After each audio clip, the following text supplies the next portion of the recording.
Welcome back to our series on assertive versus aggressive behavior. I am Alison Henderson and my company is Moving Image Consulting. Our platform is Confident and Visionary Leadership, and we've been talking in this series of videos on walking that fine line between being perceived as aggressive versus simply assertive. And certainly as confident and visionary leaders, we need to come across as assertive in our ideas in order to get things done.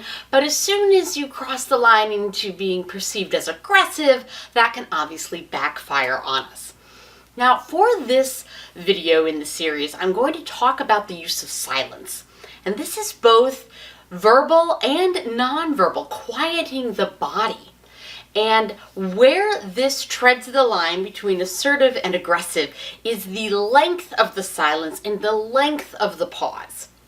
If you, as a natural communicator, tend not to use pauses and talk and barely take a breath because you are trying to get your point across, or you're in a hurry, or any multitude of reasons why you don't tend to stop and take in other people's ideas or let your ideas settle, the minute you use silence, it is very jarring because everybody around you is so used to your style that when you stop, it's, whoa, what's that for?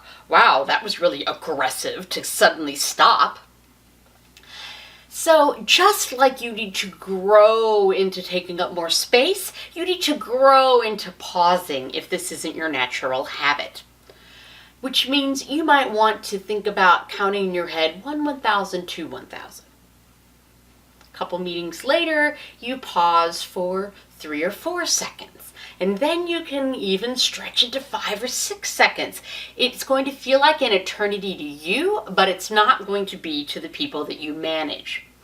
And the reason pausing and silence is so effective is because it does let things settle. And it is very powerful to have the ability to pause. And the other place that silence can become aggressive is the gesture that you leave your audience with when you pause. What do I mean by this? Well, I'm sure you've been in meetings where people stop and they kind of give a, well, kind of gesture, or maybe they even cross their arms at the end of the thing like, well, that was it, what do you think? It kind of comes across as, I dare you to contradict me. Or sometimes maybe in somebody's past they had a teacher that kind of used that, I can wait, sort of silence as a not necessarily bullying tool. I wouldn't go that far, but it can be perceived as aggressive if there seems to be a challenge associated with the silence. So to avoid being perceived as challenging somebody else with your silence, simply pause and keep a slightly pleasant expression on your face.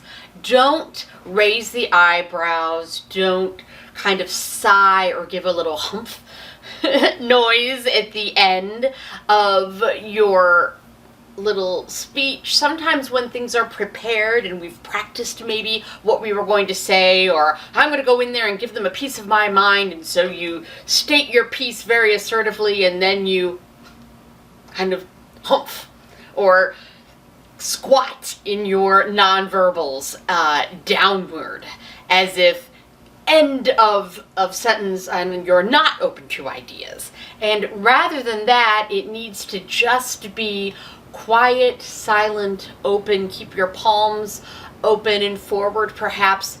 Just be as neutral in your silence as you possibly can be.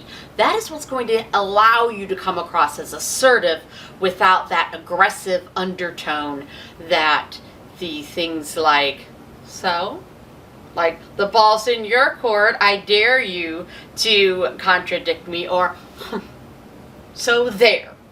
It kind of ends up having a little toddler tantrum-esque feel to it, and obviously that isn't what you want, because that's what's going to be considered aggressive.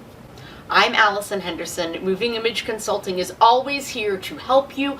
Please contact us, subscribe, ring the bell to be notified of new videos.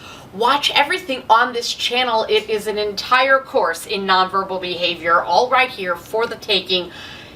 If you can't get others in your office to sit down and watch these videos, bring me in for a training. It's so much more impactful to have live demonstration, because we really can zoom in on each individual's behavior and what little tweaks they need to make in order to be more confident and visionary as leaders.